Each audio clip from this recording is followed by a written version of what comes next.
Mis amados hermanos, cada uno de los que estamos aquí, estamos claros de que el reino de Dios, aunque invisible, está operando entre nosotros. Así lo anunció Juan el Bautista y lo confirmó nuestro Señor Jesucristo desde el inicio de su ministerio público, diciendo: arrepiéntanse porque el reino de los cielos se ha acercado.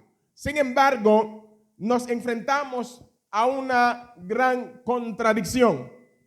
A pesar de ser una realidad palpable, muchos no viven como verdaderos súbditos de este reino del cual estamos hablando, aun cuando están expuestos de manera constante a su mensaje. A veces nos esforzamos, compartimos la palabra, oramos por nuestra familia y parece que nada pasa, parece que nada funciona. Da la impresión de que el reino de Dios no está teniendo éxito. Y esto nos lleva a hacernos preguntas. Y dentro de esas preguntas podemos están las siguientes. Podemos preguntar: ¿a qué se debe esta aparente falta de éxito del reino de Dios? ¿Por qué vemos tantas personas escuchar la palabra de Dios domingo tras domingo sin que sus vidas cambien en lo más mínimo? ¿Por qué tanto esfuerzo parece a veces dar tan poco fruto o tan poco resultado? Y mis amados hermanos, Jesús sabía lo frustrante que podía ser esta situación. Por esto, Él nos dejó unas parábolas para explicarnos cómo opera el reino de Dios.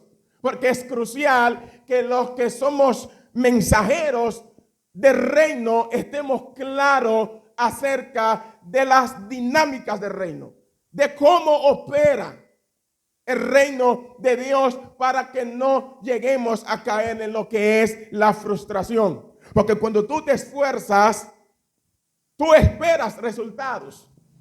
Y si tú no encuentras resultados, esto puede llevarte a frustrarte. Si tú no estás bien fundamentado en lo que tú estás haciendo.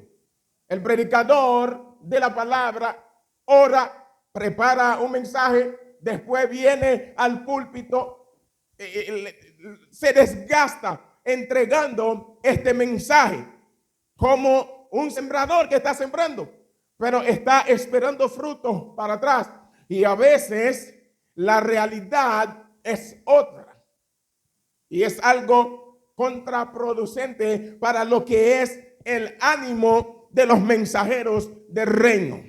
De ahí la necesidad de estar bien claro acerca del modus operandi del reino de Dios. Hoy, a través de la parábola del sembrador en Mateo 13, Jesús nos revela los 4 tipos de corazones donde cae la semilla de su mensaje. Así entenderemos de una vez por todas por qué la palabra transforma a unos y a otros no. Asimismo, también nos servirá para examinar nuestro propio corazón, para ver qué clase de corazón nosotros tenemos delante del sembrador. ¿Qué clase de corazón que está recibiendo la palabra de Dios? Nuestro Señor Jesucristo era un maestro, lo sigue siendo, pero me estoy refiriendo a su ministerio público mientras estaba aquí en la tierra. Jesús era un maestro sumamente práctico y pedagógico en su enseñanza. Él usaba elementos de la vida real, de la vida cotidiana, del hogar, la familia, la agricultura, la pesca, para él comunicar sus mensajes. Por eso los mensajes de Cristo parecían sencillos, pero eran mensajes poderosos. Eran mensajes poderosos, mis hermanos, porque al él usar los elementos de la vida cotidiana, sus oyentes estaban familiarizados con esas cosas acerca de las cuales él estaba hablando. Y una de las herramientas que Jesús usaba eran las parábolas.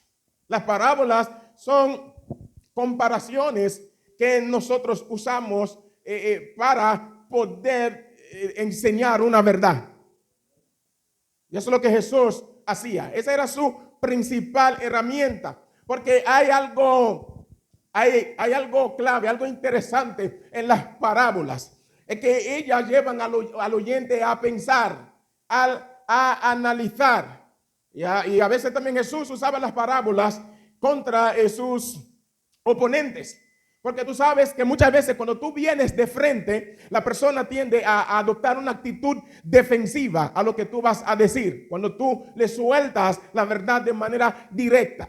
Y Jesús lo que hacía, les planteaba una parábola y cuando ellos venían a caer en cuenta ya no tenían salida. No había manera de evadir lo que Cristo Jesús les quería decir. Por eso Jesús tenía esa afinidad por las parábolas. Porque sus oyentes estaban familiarizados con los elementos que él usaba para formularla. Ahora bien, a diferencia de otras parábolas en la palabra, Mateo 13 tiene algo que lo distingue. Es que Jesús, después de haber presentado esa parábola en los versos 1 al 9, más hacia adelante, él mismo da la interpretación, él mismo da la explicación de esa parábola.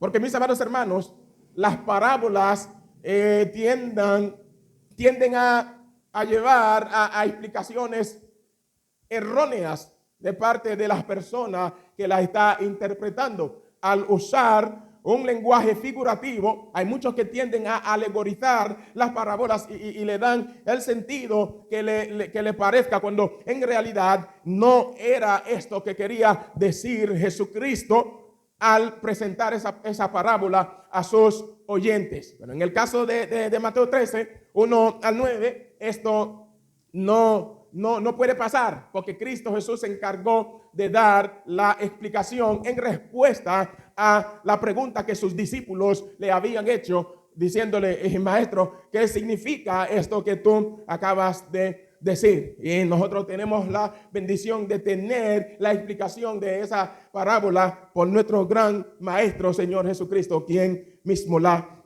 había presentado. Dice que aquel día salió Jesús de la casa y se sentó junto al mar. Bueno, estaba en una casa. La Biblia no registra específicamente en cuál casa estaba nuestro Señor Jesús, pero salió de la casa y se le juntó mucha gente. Esto era costumbre, eso, tener mucha gente detrás de él, porque tú podías ser el enemigo más grande de nuestro Señor Jesucristo, pero sí tenías que reconocer que había algo diferente en él. Por eso Jesús atraía gente, y dentro de ellos muchos eran aquellos que le estaban buscando algún tropiezo para poder acusarle. Y Jesús, entrando en la barca, se sentó y toda la gente estaba en la playa. Jesús se alejó un poquito de la multitud, subiendo a la barca para poder proclamar su mensaje. Y como costumbre en aquel entonces, de parte de los maestros, solían sentarse para presentar, para comunicar su mensaje. Y así fue que Jesús también se sentó en la barca y empezó a hablarle a la gente, empezó a enseñar, hablándole acerca de muchas parábolas. Y dice: y aquí el sembrador salió a sembrar. El sembrador salió a sembrar, y mientras sembraba y empezó a decir los diferentes tipos de terrenos o de tierras en las cuales caía la semilla del sembrador. Y por interpretación de Jesús y por lógica también, el sembrador aquí es el mismo Jesús en su época, y nosotros sus mensajeros, empezando desde los apóstoles hasta los proclamadores contemporáneos, los predicadores modernos de la palabra. Y la semilla es la palabra, es el mensaje del evangelio, el mensaje del reino, y la tierra son sus oyentes, o somos nosotros sus oyentes, porque aún los que proclamamos el mensaje del reino de Dios somos oyentes, porque mientras estamos hablando, el Espíritu de Dios hablando y nos está hablando a nosotros también. Y de hecho, la palabra a la primera persona que habla es a aquel que la predica. Y Jesús dice: mientras sembraba, parte de la semilla cayó junto al camino y vinieron las aves y la comieron. Aquí esa semilla que cayó junto al camino se está refiriendo a los que no prestan atención a la palabra cuando ella está siendo predicada. Manifiestan una actitud indiferente. Es como si eso no les interesara. Y es verdad, en realidad no tienen ningún interés en la palabra de Dios, porque de antemano no hay una disposición en su corazón a ponerla por obra. Y si no hay disposición a poner la palabra por obra, no se van a dar la molestia de prestar atención a la proclamación de la verdad. Y obviamente el resultado va a ser una falta de comprensión de ella. Si no se prestó atención, mucho menos se va a entender lo que significa o lo que se estaba enseñando a través de la proclamación de esa verdad de la palabra. Dice que vienen las aves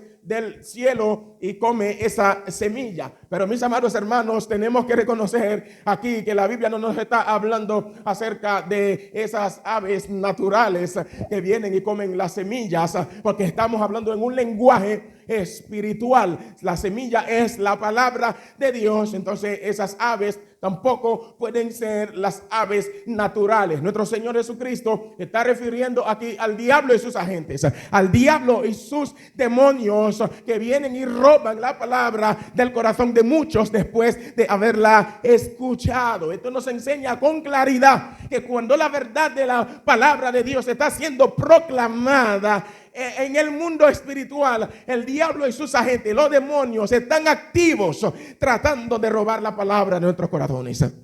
Tenemos que ser conscientes acerca de esto. Esto es lo que la Biblia nos quiere hacer entender aquí. Que tú estás aquí escuchando la predicación del evangelio, la exposición de la palabra. Asimismo también en el mundo espiritual, el diablo está en acción. Los demonios se están moviendo, buscando toda la manera posible de robar esa palabra de tu corazón. Porque mientras se está proclamando la palabra de Dios, el diablo está nervioso, porque él sabe el poder que tiene la palabra, que ella tiene un poder transformador. Y aquel que la está escuchando con un corazón abierto, un corazón dispuesto, un corazón receptivo, sabe que esa palabra va a hacer un efecto positivo en ese corazón. Por eso busca la manera de que no la oiga. Trae distracción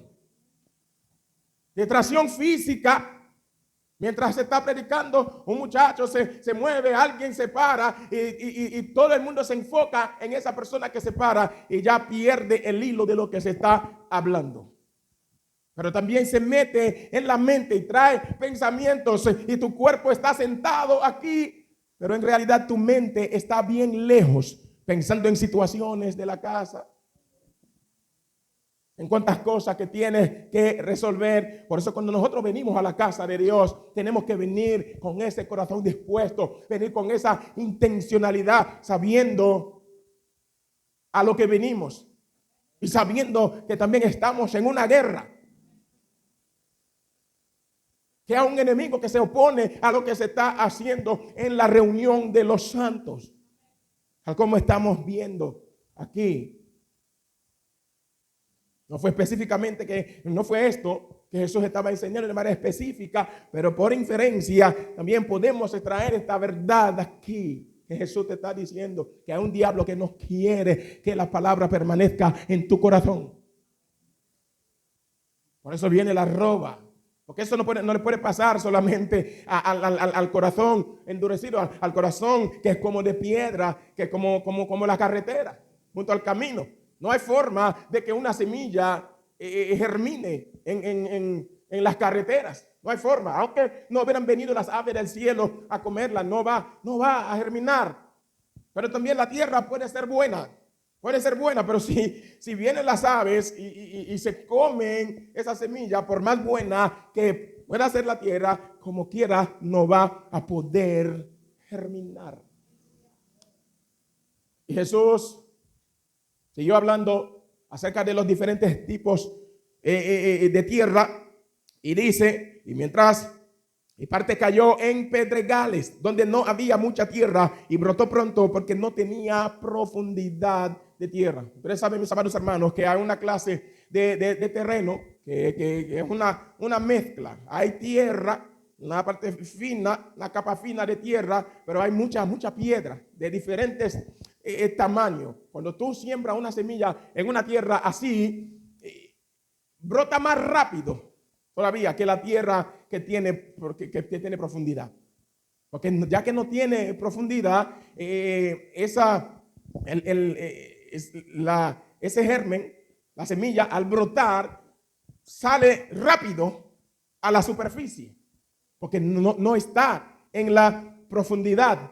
Y es por eso ahí cualquiera se puede engañar si no tiene cierto conocimiento acerca de lo que son las diferentes clases de tierra. Puede ilusionarse y esto pasa, mis amados hermanos, con lo que trabajamos en el reino de Dios. Muchas veces llegamos a hacernos mucha ilusión con muchas personas que se acercan, que entran a la iglesia y pensando que va a pasar algo y al final nos damos cuenta que no pasa nada. ¿Y por qué sucede esa situación, mis hermanos? Aquí Jesús en los versos 5 y 6 se está refiriendo a los que oyen la proclamación del evangelio.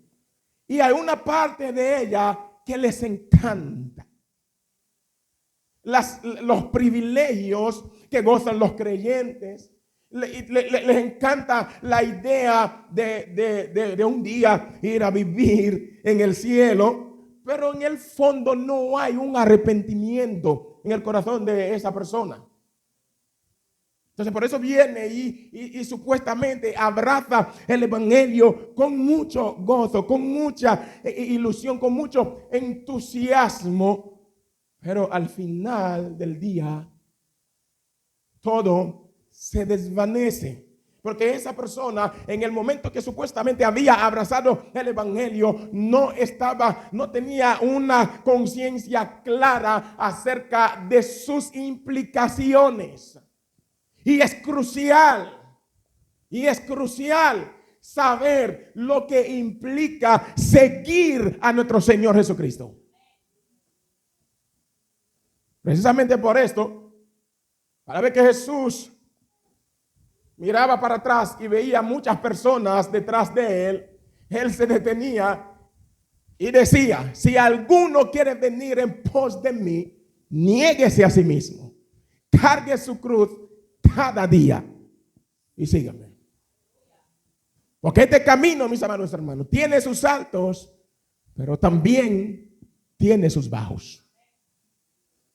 Hay grandes bendiciones. De hecho, no hay otra bendición que pueda ser mayor que ser un ciudadano, un súbdito del reino de Dios. No hay otra bienaventuranza que sea mayor que esta, ser parte del reino de Dios. Pero a la misma vez tenemos que saber que en este combo vienen aflicciones, vienen sufrimientos, vienen persecuciones, vienen de todo, vienen el combo. No hay forma de ser selectivo ahí y decir: yo me voy a quedar con las bendiciones y voy a hacer a un lado las aflicciones. No, señor. No, señor. Viene en el combo. Como dice Pablo, a nosotros no se nos ha concedido solamente el creer en Jesús. También se nos ha concedido el privilegio de padecer por su causa. Porque es un privilegio padecer por Cristo Jesús. Pero aquel que llega con su ilusión, con su entusiasmo y muchas veces la culpa es de parte de la persona que le había presentado el evangelio. Porque no lo hizo de la manera correcta. ofreciendo solamente bendiciones. Ven a Cristo Jesús. Si tú tienes problemas, todos tus problemas te van a resolver. Que Dios es un Dios de amor. Él te quiere bendecir. Cristo Jesús te quiere ofrecer una vida abundante sin tener ni siquiera idea de lo que significa esta vida abundante que Jesucristo vino a dar. Que todo es gozo, todo es felicidad. Y es verdad, en el Evangelio hay gozo, pero no ese gozo externo. No ese gozo externo. No esa felicidad del mundo que depende de las circunstancias. La felicidad del mundo depende de cuando todo va bien. Pero el gozo que Cristo da, el gozo del Evangelio, es un gozo inefable. Un gozo que no se puede explicar con palabras de hombre. Es un gozo interno. Un gozo que nadie nos lo puede quitar porque no depende de las circunstancias que nos rodean. Pero ese que vino así pensando que todo era gozo, nadie tenía más gozo que él. Es el que más fuerte canta al principio. Y hasta si tú, que tienes tu tiempo aguantando ahí y te ve medio cabizbaja, y tú le hablas de sufrimiento, de aflicción, y te dice, ¿qué es esto? De hecho, hay gente que quieren insinuar en sus mensajes que si tú estás pasando por malos ratos en el camino del Evangelio, tú tienes que revisarte a ver si tú no estás en pecado. Porque según ellos todo es gozo. Pero no vimos esto de parte de Jesús. No vimos esto tampoco de parte de los apóstoles en su trayecto. No vemos esto en la palabra de Dios. Por eso si tu gozo depende de cuando las cosas van bien, bueno, pocas veces vas a tener gozo. Y ese gozo también va a ser frívolo. Va a ser un gozo frágil. Con cualquier cosa se va a romper. Cualquier cosa se va a evaporar. Como pasó aquí. Dice, pero salido el sol, se quemó. ¿Y por qué no tenía raíz? Se secó. Vinieron las pruebas. Se encendió el fuego de prueba. Y la persona no aguanta. Y dice, de aquí me voy. De aquí me voy. Porque en este camino hay momentos en que se encienden fuegos de prueba. El apóstol Pedro escribió a sus oyentes diciéndole que no se extrañaran por ese fuego de prueba, porque eso era necesario. Eso era parte del combo. No había nada extraño. Tú tienes pruebas. Te sientes bajo ataque, bajo presión, amenazado. No hay nada extraño en esto. Pero pastor, tú sí eres. No, es que no hay nada extraño en esto. ¿Cuándo fue que Cristo dijo que iba a ser fácil? Cristo nunca dijo eso, mis amados hermanos. Nunca lo dijo. Al contrario. Al contrario. Él le decía a su gente que no pensaran. A cada persona que venía y yo te quiero seguir, él los mandaba a pensarlo. Piénsalo bien. Piénsalo bien. De hecho, en Lucas 14, después de haber mandado a la gente a negarse para poder seguirle, le dijo eso. Le dije eso. Es como alguien que va a edificar una torre, que primero tiene que sentarse a ver si su presupuesto da para edificar esta torre, antes de empezar, para que no vaya a dar el caso que haya empezado y no pueda terminar. Y después, ¿qué va a pasar? ¿Qué va a pasar después? La gente se va a mofar de él, diciendo, mira, empezó a construir, empezó a edificar y no pudo terminar. Fue una fiebre que se le dio. O porque vio otro fulano que estaba edificando, también quiso edificar. Y mira ahora, no puede. Ahora tenemos que reconocer cuando del Evangelio de Cristo se trata y cuando nosotros vamos y nos sentamos y calculamos, sumamos, restamos, dividimos y multiplicamos, siempre nos vamos a dar cuenta que estamos faltos de recursos. Precisamente por eso Jesús manda a hacer el cálculo. Para que tú no vengas con el pecho pensando que tú sí vas a ser un prota en esto. Que tú has visto muchos caer, tú has visto muchos retirarse del campo de batalla y tú vienes con tu pecho como Pedro diciendo, no, yo voy a hacer la diferencia. pero atento a mí, atento a mi propia fuerza. Entonces Jesús dice, piénsalo, calcula. Para que tú te convenzas, te des cuenta que no tienes los recursos. Y así acudirás. En vez de venir con tu pecho, acudirás a aquel que sí tiene los recursos. A rendirte a Él, a vivir una vida en dependencia de Él. Porque aquel que vive en dependencia de Cristo, aunque vengan las pruebas, Cristo le sostendrá. Él es el autor y consumador de la fe. Pero estas personas no tenían fundamentado, no estaban fundamentados en Dios, no estaban fundamentados en la palabra, no habían echado raíces. Porque entraron sin conocer las implicaciones del evangelio de nuestro Señor Jesucristo. Vuelvo y digo, muchas veces aquellos que andan supuestamente presentando el evangelio son los culpables por tergiversar el mensaje, por presentar otro evangelio. ¿Ya? ¿Se están distrayendo? Por presentar otro evangelio. Y la persona viene con su ilusión. Tú, a la hora de hablarle a alguien de Cristo Jesús, tienes que hacerlo con fundamento. Si no lo podrás hacer con fundamento, es mejor que ni siquiera hagas nada. Es mejor que le digas a la persona que yo quiero que tú escuches acerca del mensaje del evangelio y le lleves a alguien o llames a alguien.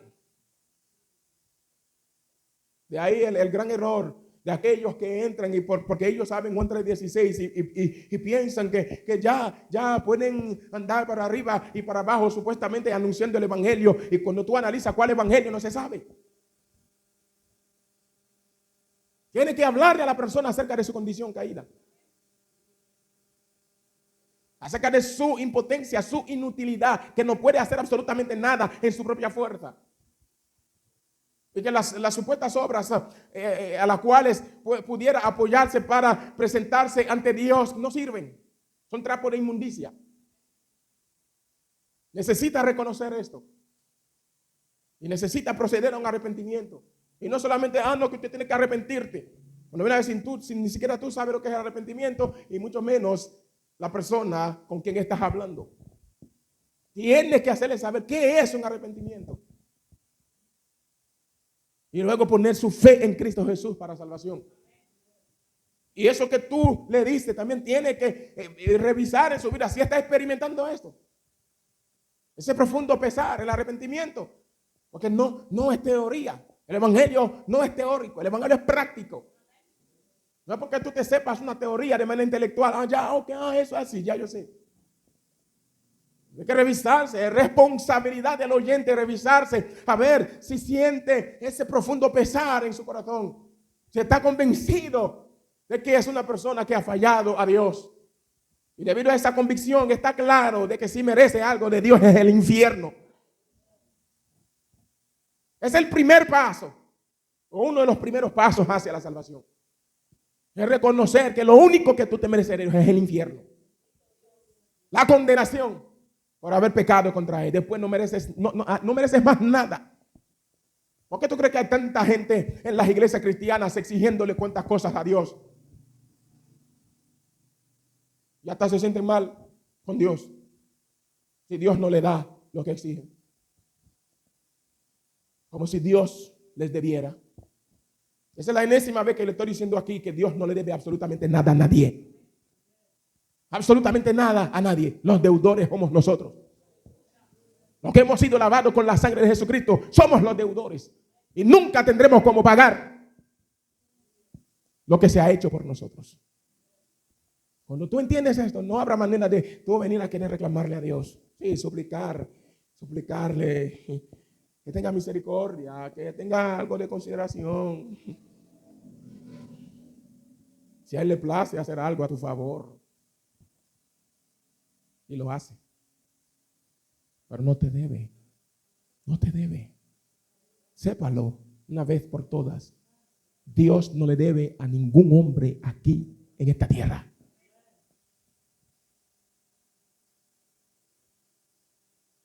El que viene así el que pasó por esa etapa, cuando sale el sol, o sea, las pruebas, se mantendrá firme. De Cristo no se despegará. Porque cuando vienen situaciones, dirá en su mente, ¿a quién iré? Si me aparto de Cristo, ¿a quién iré? Porque solo Él tiene palabra de vida eterna. No por repetir un cliché, no por repetir lo que dijo Pedro. No. Pedro dijo esto porque lo experimentó. Entonces esa persona también lo dirá porque es una experiencia vivida. Está más que convencido de esto en la práctica. De que fuera de Cristo está completamente perdido. Por eso no hay forma. Ni aun cuando falle. Porque ese mismo Pedro que dijo eso falló. ¿Pero qué pasó luego? Lloró amargamente. Se arrepintió. Y volvió al maestro.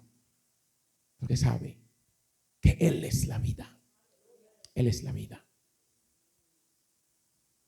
Luego Jesús presentó la tercera clase de tierra, diciendo, y parte cayó entre espinos, y los espinos crecieron y la ahogaron.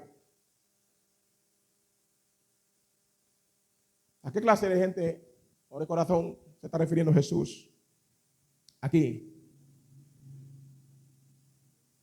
Estos son los que en realidad ellos entienden la palabra. Ellos la entienden. Porque se puede llegar a tener un conocimiento intelectual. Reconocen que hay un Dios verdadero. Reconocen que Jesús es el Señor. Jesús murió por los pecadores. Reconocen que resucitó. Aceptan que la enseñanza del Evangelio es verdad. Hasta es algo atrayente para ellos, atractivo para ellos. Pero no hay una disposición a rendirse. No hay una disposición al despojo. Son los que pretenden llevar las dos vidas.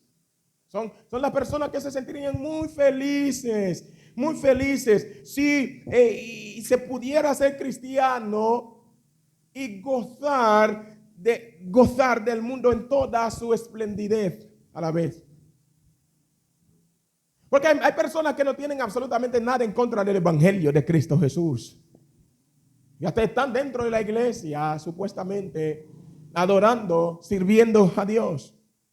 Pero su problema es que no hay disposición a soltar el mundo tampoco. No son los tibios a los cuales Jesús vomitará aquel día. Por eso no terminan de gozar bien ni el uno ni el otro.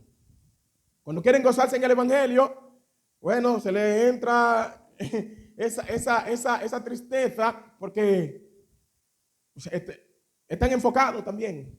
Se sienten atraídos por las cosas de este mundo, las riquezas. Están envueltos en los afanes de la vida y no se sienten que tienen la capacidad de soltar esto. Pero cuando también están en el mundo, disfrutando del mundo, no se sienten muy bien. Hay una tristeza pensando en el Evangelio. Pero de esa manera no se puede llevar fruto. No se puede llevar fruto. Como Jesús está diciendo aquí, los espinos crecieron y ahogaron la semilla. Porque esa tierra tenía espinos. Era buena también, pero tenía mucha mala hierba. Y crecieron juntos. Y esas malezas ahogaron esa semilla. No logró dar fruto. Las iglesias locales están repletas de esa clase de personas. De gente que llevan el nombre de cristianos, pero nunca han dejado el estatus del mundo. Porque ellos mantienen su estatus. A veces sirven hasta de presión, porque estamos hablando de gente que manejan gente con riqueza, porque eso es lo que les ahoga la semilla del evangelio. Eso es lo que ahoga la semilla del evangelio. Son gente que están enfocados, los que tienen mucha riqueza, pero otros también, aunque no tengan, pero tan enfocados, tan perdidos, tan absorbidos por el deseo, el anhelo de tener riquezas, no pueden llevar frutos. Son esas personas que tienen cierto estatus, están en las iglesias, pero no hay una disposición en su corazón a rendirse a Dios, a someterse a la palabra para poder llevar frutos. Están ahí, a veces sirven de presión. En esos lugares donde hay esa clase de gente, a veces el pastor hasta tiene que cuidarse mucho con lo que va a decir, porque se ofenden fácil. Porque es don fulano, es doña fulana. Tú tienes que respetarlo. Tú tienes que saber que don fulano está aquí. Ten cuenta con lo que tú vas a decir, para que no se ofenda y se vaya. Y ya tú sabes, se va la vaca y con esa leche no se va a poder contar. Entonces hay que cuidarla. Es una vaca sagrada. Hay que cuidar a esa vaca sagrada.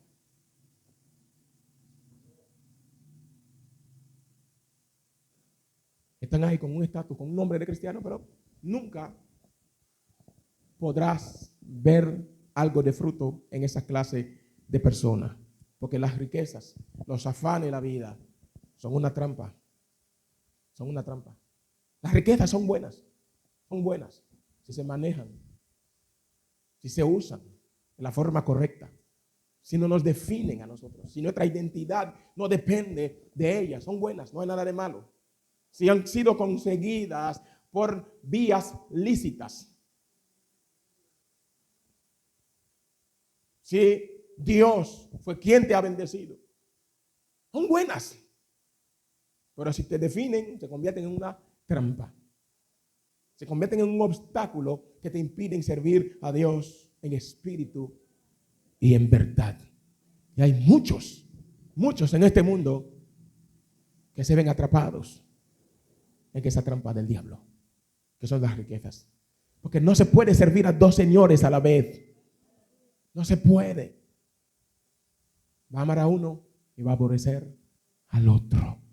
Las personas pasan todo el tiempo claudicando entre dos pensamientos. No saben si posicionarse del lado derecho o del lado izquierdo, porque quieren disfrutar de los dos mundos. Hemos visto 3 clases de tierra que lamentablemente no hay forma de que lleven fruto si Dios no hace una intervención. Pero gracias a Dios, el mismo Cristo dice que a pesar de esa clase de tierra, hay una tierra buena. Hay una tierra buena que sí da fruto. Ahora el sembrador no discrimina. Va tirando la semilla donde quiera. Porque nadie podrá tener excusa en aquel día. Nadie. Por eso cuando se sale a proclamar el evangelio, nadie discrimina a nadie. Fijándose. Y si tal hiciéramos, nos equivocaríamos mucho. Porque hay personas que tú ves, tú dices, no, ese es un caso perdido. Tú pudieras decir en tu carne que ese es un caso perdido. No hay forma de que ese venga a Dios. Y si se logra entrar a la iglesia, no habrá forma de que lleve fruto. ¿Tú le habrías predicado a Saulo? ¿Le habrías presentado el evangelio a Saulo? ¿Le habrías presentado el evangelio a la samaritana? ¿Le habrías presentado el evangelio a Zaqueo? ¿Le habrías presentado el evangelio a esa mujer de la vida alegre? El sembrador no discrimina. No se enfoca. ¿Cuál tierra es buena y cuál tierra es mala? Está sembrando. Como nosotros, como los predicadores. Cada vez que nos paramos en un púlpito, estamos sembrando. No discriminamos tierra. No nos enfocamos diciendo, fulano pondrá en práctica esa palabra. Y hay momentos Sobre todo nosotros los pastores, si nos fijáramos en esto, cuando viene a ver, hasta dejaríamos de predicar. Hasta dejaríamos de predicar. Porque podemos tener una percepción errónea como seres humanos, pensando que nada está aconteciendo. Porque a veces también es una mala percepción de nosotros. Somos nosotros que llegamos que pensamos que vemos las cosas así, pero en realidad no. A veces tú piensas que Dios no está obrando y en realidad está obrando. Por eso también que se requiere de paciencia. De paciencia. A veces tú estás hablando con el hijo. Tú crees que no está aconteciendo nada y Dios está obrando. Estás orando por un familiar. Tú crees que no está aconteciendo nada y Dios está obrando. Se requiere de paciencia en este asunto. Dice, pero parte cayó en buena tierra y dio fruto. ¿Cuál al 100? ¿Cuál al 60? ¿Y cuál al 30? Por uno. La buena tierra no solamente da fruto, sino que la da en abundancia. La da en abundancia. Ahora en diversas medidas. 100, 60 y 30 por uno. O por ciento. ¿Pero de qué da fruto? Da fruto. Conforme a la medida de fe de cada uno. El creyente verdadero da fruto. Porque éste oye la palabra y la entiende con todas sus implicaciones. ¿Están aquí? Oye la palabra y la entiende con todas sus implicaciones. Pero aún así la abraza de buena gana. La abraza el evangelio con gozo, convencido de que este es el único camino de vida. Convencido de que es el único camino de vida. Esto no significa, aunque Jesús no lo haya dicho aquí, esto no significa que esta clase de tierra no tenga algo de maleza, o sea, de mala hierba, algo de espino. No. Lo que pasa es que ellas no logran impedir que dé fruto. Debido a la calidad de la tierra, alcanza a dar fruto. El que está convencido acerca de la verdad del evangelio y ha resuelto vivir una vida en dependencia de Cristo Jesús, no hay nada, absolutamente nada en este mundo que pueda impedir que dé fruto, porque nunca se va a valer de las excusas. Las superará con la ayuda del Señor. Porque es alguien que vive en total dependencia de Cristo. Nada le causará molestia. Nada. Le causará molestia. No, con eso no estoy diciendo que no vaya a sentir los golpes. No me estoy refiriendo a eso, mis amados hermanos. No me estoy refiriendo a que cuando salga el sol no va a sentir la picazón del sol. No, ¿tú crees que esas plantas que están sembradas en buena tierra, aunque se vean pomposas, tú crees que no sienten este solazo que hay afuera? Claro que sí, la sienten, pero esto no va a ser impedimento suficiente para que no lleven fruto. Pablo tenía muchas situaciones, muchos obstáculos, ataques, persecuciones. Al final del camino dijo, nada me cause molestia porque yo veo en mi cuerpo las marcas de Cristo. Nada me cause molestia. Porque la vida cristiana también se vive por resolución. Por resolución. Pero no una resolución tomadas en tus propias fuerzas, contando con tus propias fuerzas. No. Es una resolución tomada en dependencia de Cristo, sabiendo que tú no estás solo, sabiendo que tú cuentas con Él, cuentas con su presencia para poder ser un vencedor en este mundo a pesar de los obstáculos, a pesar de los tropiezos, sea cual sea tu situación. Tú sabrás salir hacia adelante. Como dijo Pablo, sé vivir en la abundancia y sé vivir en la escasez. Ese fue su sentido original, pero que puede ser aplicado para muchas situaciones. Que yo pueda decir, yo sé vivir cuando hay persecución y sé vivir cuando hay paz. Porque todo lo puedo en Cristo Jesús, que me fortalece. Vendrán las aflicciones, porque Jesús dijo, en el mundo tendrán aflicciones. Pero confíen, porque yo he vencido al mundo. No hay excusa para no llevar fruto. No hay excusa. No soy yo. Es lo que nos deja entender la palabra de Dios. Porque aquel día, en el día del juicio, ¿quién podrá ir delante de Dios con una excusa? No pude llevar fruto por esto o por aquello. Los que estamos casados. No pude llevar fruto porque esta mujer que yo tenía, cuando ven a ver, va más lejos todavía como Adán. Esta mujer que tú me diste. Porque tú sabes que hay un sistema que dice que tú tienes que orar a Dios, que Dios te confirme que esta es. Uno está en el norte, el otro está en el sur, orando para que Dios confirme que este es o que esta es. Pero no saben absolutamente nada, ninguno acerca del otro. No tratan de conocerse. El hombre ni siquiera sabe lo que está buscando. Quiere una esposa, pero ni siquiera sabe lo que está buscando. La mujer también. Ni siquiera, tú le preguntas, ¿qué tú esperas?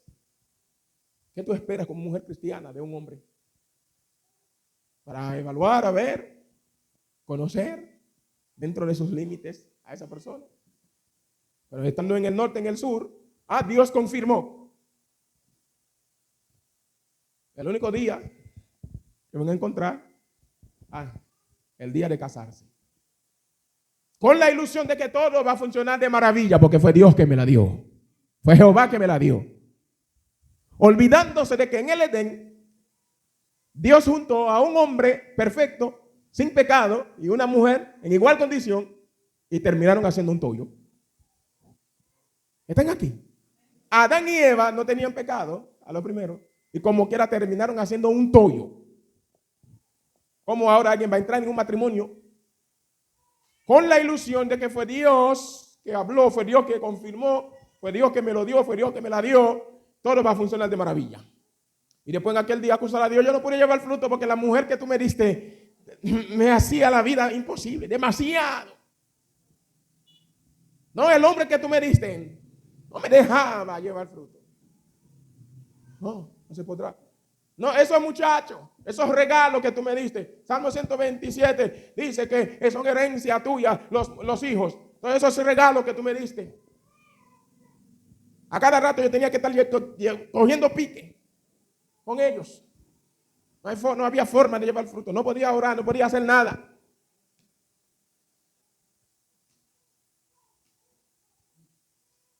Un hijo, mi papá no me dejaba servirte. Mi papá era brujo y decía que no va a haber cristiano en su casa. O era católico, apostólico, romano. Y dijo que no quería evangélico en su casa. Sí, porque todo eso existe. Hay católico, apostólico, romano que prefiere ver a su hijo un drogadicto, a su hija una prostituta, en vez de verlo un cristiano, evangélico o cristiano. Prefieren verlo robando en la calle. Pero evangélicos no. De tan fanáticos que son. Pero si la tierra es buena, ¿de qué llevará fruto? Llevará fruto. Se verá la manifestación del Espíritu, porque a eso que Cristo se está refiriendo. Cuando la semilla cae en buena tierra, cuando hay un corazón receptivo a la palabra, esa semilla va a germinar, va a crecer, va a dar fruto. O sea, se va a ver una manifestación del fruto del Espíritu en esa persona. Porque tenemos que tener esto claro también. Pero vayamos a pensar de qué fruto, porque hay veces que hay gente que van a lo externo para fruto. Hay gente que supuestamente sus frutos son la cantidad de alma que han ganado. Cuando en realidad no hay forma de medir eso. Hay gente que se van para allá creyendo que han sido grandes ganadores de alma y no han ganado nada. Y a otros que van humildemente pensando que no han hecho nada. Y esa debe de ser la actitud también. Porque Cristo dijo, después de haber hecho lo que teníamos que hacer, declararnos siervos inútiles. Hay gente que vive anotando la cantidad de almas. Son grandes ganadores de almas. La Biblia no presenta eso. En Juan 4, Jesús habla de eso. Que a veces nosotros cegamos donde ni siquiera habíamos sembrado. Fue otro que sembró. Lo único que uno está haciendo es cosechar.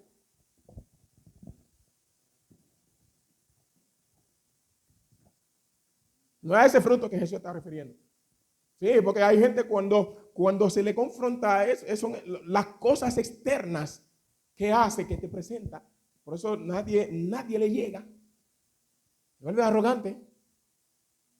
Pues tú no ves todo lo que yo hago. No, aquí fruto se está refiriendo a la manifestación del Espíritu en esa persona. El fruto, la manifestación del fruto del Espíritu. Amor, gozo, paz, bondad, benignidad, fe, templanza, mansedumbre. Contra tales cosas no hay ley. Y Jesús dice que así que se conoce al cristiano a través de su fruto. Su carácter. Se manifiesta un carácter conforme al de Cristo. Que por lo menos se vea que está en el camino. Porque hablar de que nosotros que seamos hechos conforme a la imagen de Cristo. Esto es grande. La ropa nos queda grande. Grande nos queda. Para que podamos darnos cuenta del gran reto que tenemos delante.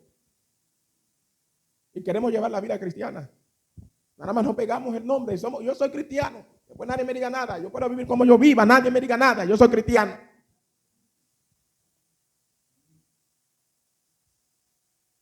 Cuando la palabra nos dice que Dios nos predestinó con un propósito específico para ser hechos conforme a la imagen de Cristo. Nuestro hermano mayor. Porque hablar del fruto del Espíritu, hablan del mismo carácter de Cristo Jesús. Y eso es lo que es santidad. Eso es lo que es santidad. Por eso nadie me engaña con ropa. Nadie. Y tiene que vestirse decentemente. Bueno, no la use como un lienzo para tapar tu pecado. No le presente esto a uno como tu palmarés. Porque con esto podrás engañar al hombre, pero a Dios no. A Dios no. El cristiano, la cristiana, deben vestirse decentemente. Pero esto no tiene absolutamente nada que ver con santidad. Que hay gente que dice que es un complemento, ningún complemento, es un atavío. No, que la ropa no te hace santo, pero complementa la santidad. ¿En qué? ¿En qué complementa una ropa decente en una persona que dice ser cristiana, pero no manifiesta en nada el fruto del Espíritu? No manifiesta un carácter cristiano. ¿En qué complementa eso? Por eso de una vez abrazamos a los que están vestidos decentemente y rechazamos a los que están vestidos de la manera que nosotros no aprobamos. Por eso no es por aprobación de nosotros. Eso no es por aprobación de nosotros. Eso es por el Dios que conoce el corazón del hombre. Por eso hay muchos que algunos sistemas tienen apartado, que para según ellos son inmundos, pero van a llevar la gran sorpresa. La misma sorpresa que llevaron, o que van a seguir llevando los fariseos aquel entonces. Esa misma sorpresa van a llevar los fariseos de ahora también. Cuando tú ves que alguien se vale de su ropa para descartar a otro, no tiene que buscar nada, tiene problema. Tiene problema. Ay, el pastor se fue para otro lado. No. Yo sigo firme en esa verdad. Que la cristiana debe vestirse decentemente. Pero usar eso para enorgullecerte y humillar a otro, tienes problemas serios. Serio. Porque el evangelio de Cristo Jesús no consiste en esas cosas. Ni ropa, ni bebida, ni comida. Como los adventistas también. se enorgullecen, se ensoberbecen de que son vegetarianos, es una mayoría, y los que comen carne, pero carne de cerdo no, y los que comen carne de cerdo son inmundos, y ellos son los santos. También llevaron la sorpresa. El reino de Dios no consiste en esas cosas. Es tu carácter, tu carácter. Déjame ver un carácter cristiano en ti. Y no solamente cuando las cosas van bien, cuando todo está calmado, cuando estás bajo presión también, porque hay que se conoce el material, bajo presión. La mansedumbre se conoce de cuando tú te encuentras bajo presión. La templanza, cuando tú te encuentras bajo presión. La mansedumbre, cuando tú tienes todo el poder para usar en contra del otro, pero tranquilo. Si Jesús no fuera el hombre más manso que pisara la tierra, habría caído en la trampa de Satanás. Tenía todo el poder para transformar la piedra en pan. Pero se abstuvo de usar ese poder para eso, que no era el momento. Y también la petición venía de la fuente que venía. No podía hacerle caso a Satanás. Pero el poder tenía de sobra.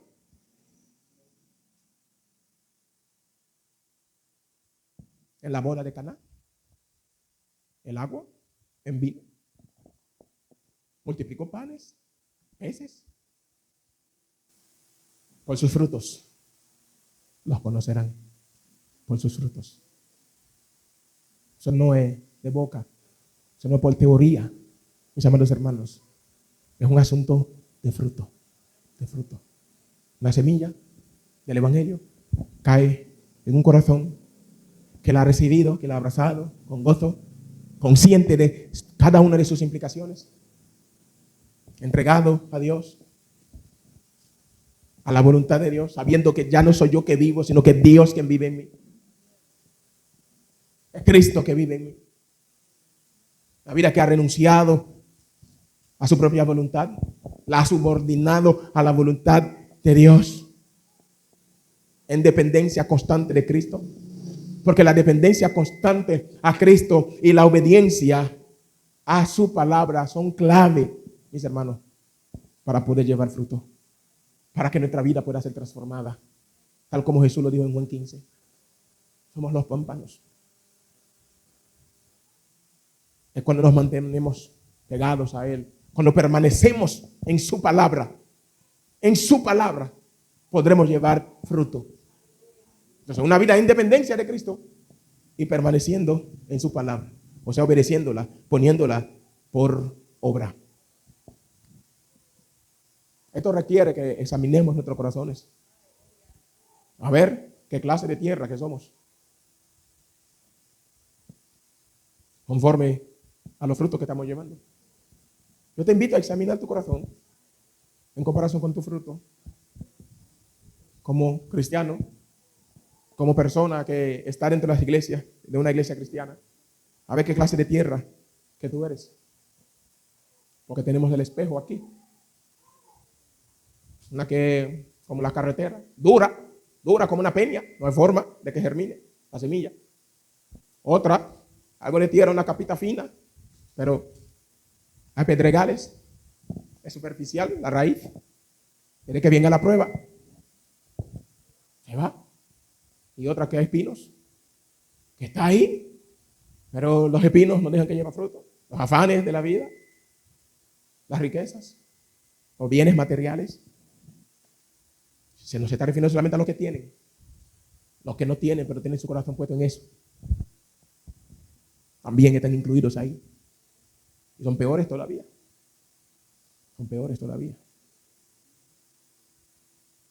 Y lo otro dice que la tierra buena da fruto. Entonces, examina tu corazón, examina tu fruto, examina. Es una responsabilidad cristiana, examinarse. Pero cualquier cosa también en esta mañana yo creo que tú entiendas que el Dios que cambia tierras estériles en tierras fértiles está aquí. Está aquí. Porque si de buena tierra vamos a hablar, ninguno éramos tierra buena. Esa tierra se dañó desde la caída del Edén. Se había dañado. Fue Dios, el Dios que transforma corazones. El Dios que hace cirugía a corazón abierto, quita el corazón de piedra y pone un corazón de carne para que podamos andar en su palabra. Él está aquí. Y Él sigue transformando corazones. Ese mismo poder sigue fluyendo hasta que Cristo regrese. Ese poder transformador del Evangelio. El Evangelio es poder de Dios para salvación a aquel que cree. Es poder de Dios. Por eso es tu responsabilidad. Revisar a ver cómo ese poder está obrando en ti. Porque el que ha sido alcanzado por la gracia de Dios, no hay forma de que siga igual. No hay forma. Si está bajo la gracia, si ha sido alcanzado por la gracia, no hay forma. Porque lo primero que Dios hace es un cambio interno, profundo, en ese corazón. Es el nuevo nacimiento. Por eso Jesús le dijo a Nicodemo: no te equivoques. Hey, Nicodemo, cuidado. Eso no es porque tú reconoces que yo he venido de Dios. No. Eso también el diablo lo sabe. Aunque por momentos hace de cuenta que no sabe de eso. Pero él lo sabe. Él sabe que yo vengo de Dios. Y aún así está perdido. Los demonios lo saben. Y tiemblan. Pero no tienen salvación. Entonces Nicodemo, ten cuenta. Se requiere de una transformación interna. Y esto no lo hace el hombre. Eso lo hace Dios. Lo hace Dios. Por eso, que no nos engañemos o que no nos conformemos, mis amados hermanos, de nada más ser parte de una iglesia. Ser parte de la iglesia, de una iglesia, no hace cristiano a nadie. A nadie. Porque alguien viene a la iglesia, eso no le hace cristiano. Puede venir todos los días, escuchar los mensajes todos los días. Eso no le hace cristiano. Sino una transformación interna. Por eso la insistencia, mis amados hermanos, a revisar nuestro corazón ante Dios, con la esperanza de que Él cambia corazones. Él transforma. Él tiene el poder. Por eso es a Él que tenemos que acudir siempre. A Él, y que cambia los corazones. Dios le bendiga. Dios le guarde. Padre, gracias te damos, Señor.